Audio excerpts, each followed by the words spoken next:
Good morning. This is Lisa Girthy, and I'm going to talk a little bit about how we use flipping in a modified way at Piedmont Middle School, an IB school in CMS. And I'm basically going to reprise a presentation I gave to some principals, and your principal and Ms. Collins asked me to talk about what we do and see ways that it can be workable for you. So the big thing I want you to take away from this is that there will be something that you can take away from this. Even if you don't want to do a traditional flip, even if you want to just use the resources as enrichment or remediation, there's something that you're going to use. So I'm going to start by saying that I'm recording this on something called Screencast-O-Matic, and this is all on my website, links and everything, and it's very easy. All I had to do was press a button, and now I can talk to you and while I present my presentation. So here it is.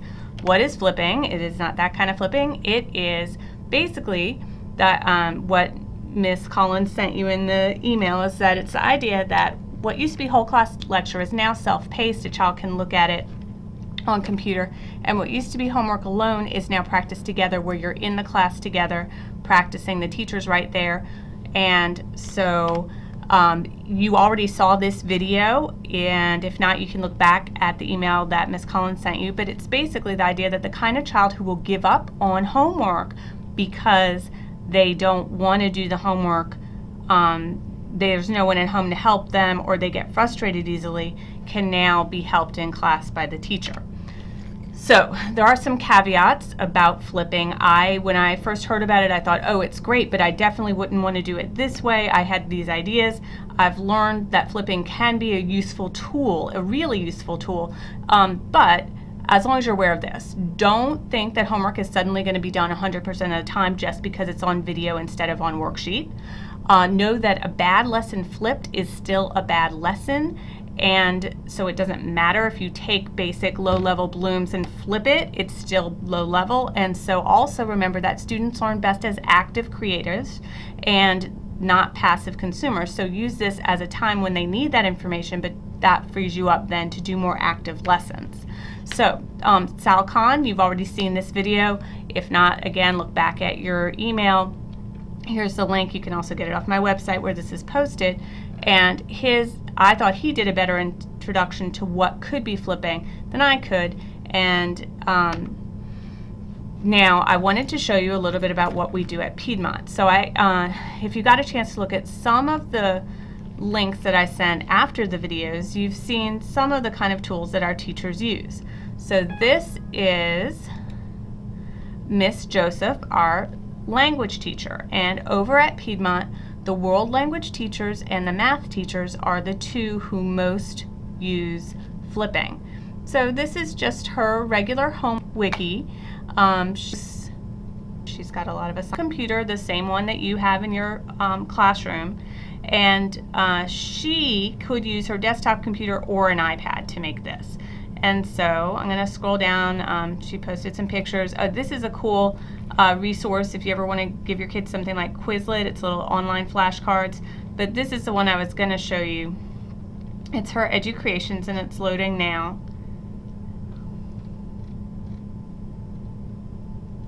And so here we go. I'm going to play a little clip of it. Bonjour mes petits chers, c'est Madame Joseph ici, Piedmont. You know, French 2 class, my 8th graders.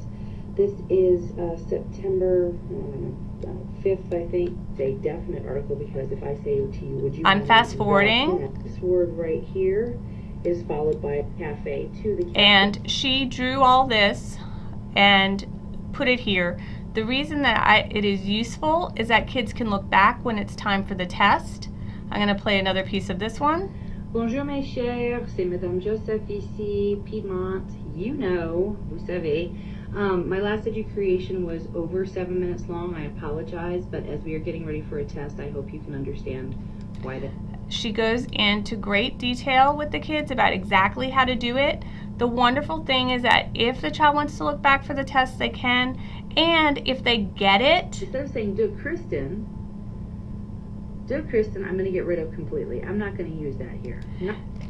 Then they can skip ahead and skip forward like we just did. So I'm going to close her up, come back here, and show you how one of our math teachers uses it. So this is Mr. Booth, and he is a 6th grade math teacher. Miss Joseph teaches all the languages, French classes in all the levels. And so Mr. Booth uses flipping resources, but he doesn't give them for homework. So Miss Joseph gives those videos for homework, and students use them. He actually takes videos. The other thing is Miss Joseph makes her own videos, as you saw and heard. Mr. Booth has made videos. He said that his students really enjoyed a video where he featured his own children. But he also uses pre-made things from Khan Academy. So you saw Sal Khan's interview, and he uses them, and so here it is. This link goes to one Khan lesson, this another, and this another, and students can kind of see the way that they want to do it. I like this one goes to actually a bridge demolition, and then they calculate how far away the bridge was. This one goes to if you don't like Khan Academy. So again, he links a lot of different Khans. Then you might like Mr. Meyer. His name is Dan Meyer, and he does a lot. Mr. Booth uses a lot of Dan Meyer's lessons. So he's like Khan, except a little more interactive. If you've ever seen Khan Academy, it's more like what Miss Joseph makes, just the image, just the words. And this is video that's meant to inspire children. And here is Nana's chocolate milk, and it's a math problem with ratio where the children have to figure out how to make chocolate milk just the way Mr. Meyer's grandma likes it. And so this is the kind of thing that's going to get a child interested who might not traditionally be interested in math, where they're maybe interested in cooking. And it's just a little gimmick. There is gimmick inside of flipping.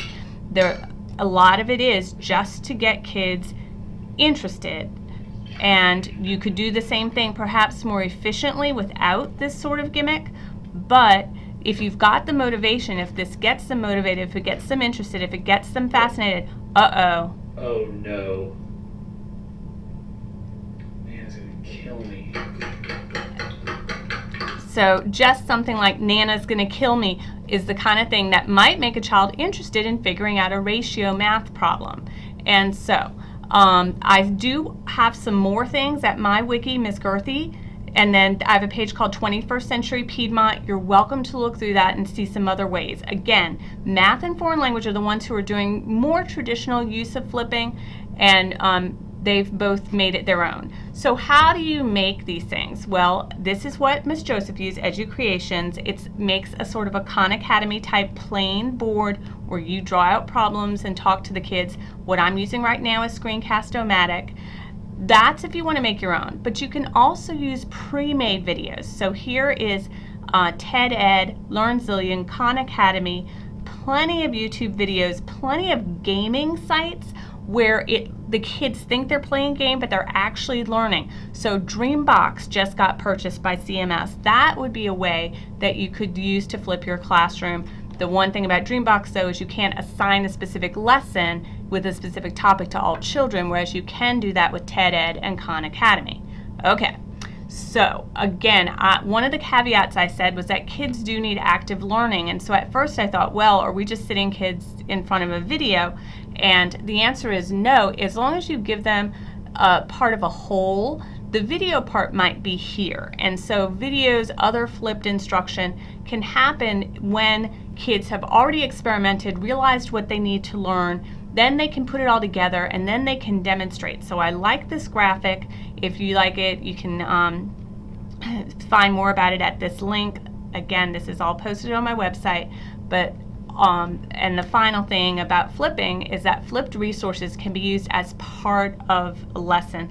I wouldn't say only flip. However, that Clintondale High School video that I sent you, they only flip, and it works for them.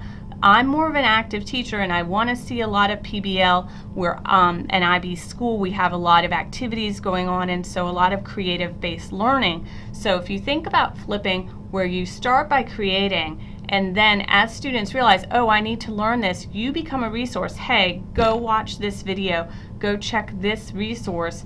And then if you start with the idea of flipping Bloom's taxonomy, where they're creating first, they never get stuck in this boring thing of why do we have to remember, why do we have to understand? They know why, because they're creating, and so they're motivated to go to those videos and learn what they need to learn. I think it's a great way to, here are some do's and don'ts, but I think it's a great way to remediate, it's a great way to advance, and it's a great way to do that whole differentiation thing without having to write a billion lesson plans.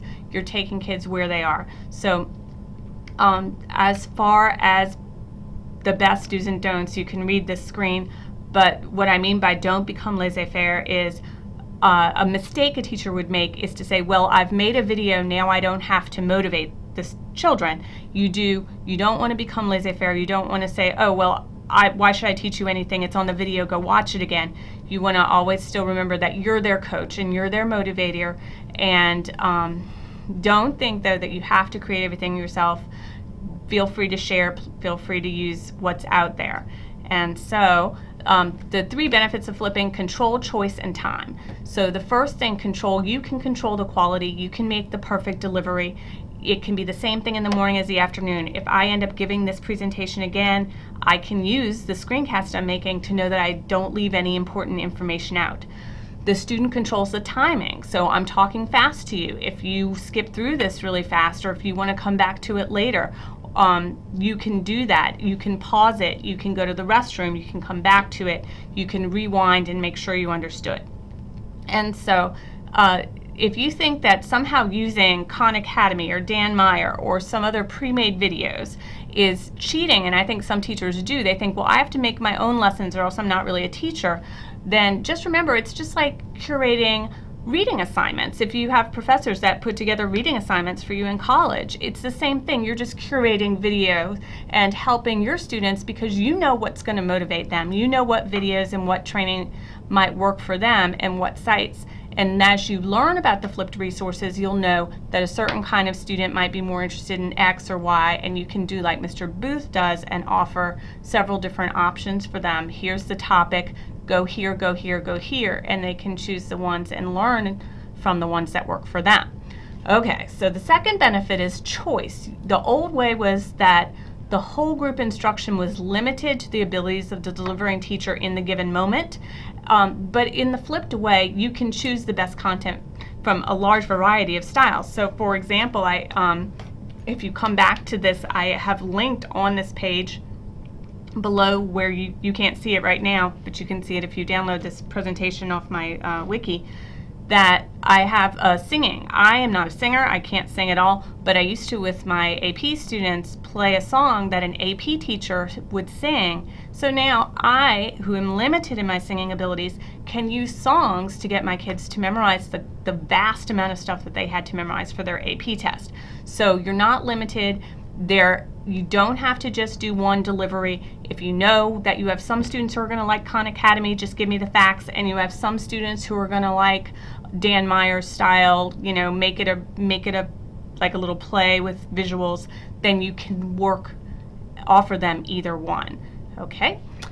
And the last benefit of flipping, we are coming to a close pretty much, is that in the old way, students might not want to ask for a repeat. They might be embarrassed. They might be just zoning out, or they might just not care enough to be thinking about it at the time. Whereas if they know, okay, I've got a test on this tomorrow, here are my resources, let me go back and look at these at my time. Nobody's standing behind me laughing at me that I need to pause the teacher and rewind the teacher. The teacher also doesn't, of course, forget to deliver anything. I know when I was in the classroom, I would teach something and then my third period would be walking out and I'd think, oh my gosh, I forgot to tell them what I told second period. And so you don't have that problem anymore. The teacher can be sure that everything is covered as desired the first time. And what that does again is creates time for active, exploratory, integrated, student-driven learning. So you have time because they already know the facts are sitting at home for them at their leisure to do these kind of things where you're mapping out the brain, creating circuits, doing art, doing dance, and that's what my passion lies in. Now, what is your passion, and can you free up some time by stopping just disseminating information they can get anywhere for free on the internet, and using whatever your gifts are to really give children the benefit of what makes you great as a teacher.